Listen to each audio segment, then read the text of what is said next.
रामू के जाते ही चुड़ैल गुड्डू का रूप बनाकर अंदर आई और बोली, पापा मुझे नींद नहीं आ रही, थोड़ी देर बाहर चलिए ना घूमने के लिए।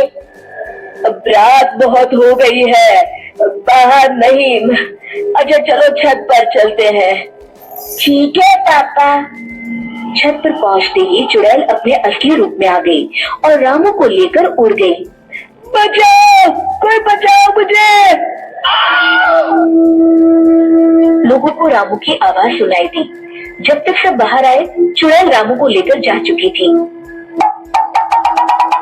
अरे रामू, भैया की आवाज तो सुनाई दी पर दिख नहीं रहे। हाँ, आवाज तो मैंने भी सुनी। हे भगवान, अब मैं क्या करूं? गुड्डू के पापा कहाँ होंगे, किस हाल में होंगे? अब चिंता मत करो भाभी, हम पता लगा कर रहेंगे। इस तरह एक दिन शेखर तालाब पर नहाने गया तो उसने देखा रामू वहां बैठा हुआ है। वो खुश होते हुए बोला, अरे रामू, कहाँ चले गए थे? सब गांव वाले कितने परेशान है तुम्हारे लिए। मैं तो सोने की नगरी गया था, वहाँ सब कुछ सोने का है, ईंट पत्थर पेड़ सब सोने का। अच्छा, कहाँ है वो नगरी? बस यही एक कोस दूर है, तुम चलोगे? हाँ हाँ जरूर, घर पर बता कर आता हूँ। अरे चलो भी, शाम तक वापस घर में होंगे। और चुड़ैल उसका हाथ पकड़कर उड़ा ले जाती है। बचाओ, छुड़ाओ मुझे इस चुड़ैल से, बचाओ।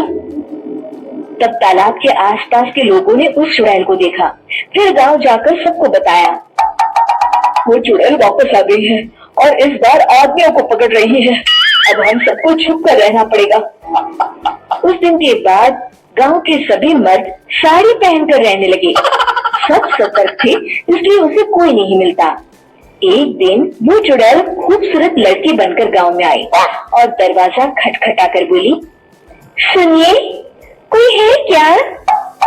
मुझे एक पता पूछना था। लाओ देखो तो सही। हरिया के बाहर निकलते ही चुड़ैल अपने असली रूप में आ जाती है और उसे लेकर हंसते हुए उड़ जाती है। अगले दिन रामू का बेटा अपनी माँ से कहता है, माँ, जब मैं बड़ा हो जाऊंगा तो वो चुड़ैल मुझे भी पकड़ कर ले जाएगी। नहीं मेरे लाल, मैं तुझे कुछ नहीं होने दूंगी। रात को सोते समय वो सोचती है, अगर काजू औरत बन सकता है तो मैं मर्द क्यों नहीं। वो उठी और अलमारी से अपने पति के कपड़े निकालकर पहन लिए। अब मैं काजल से मूछें भी बना लेती हूँ और इस चाकू को जूतों में छुपा लेती हूँ और अब बाहर चलती हूँ।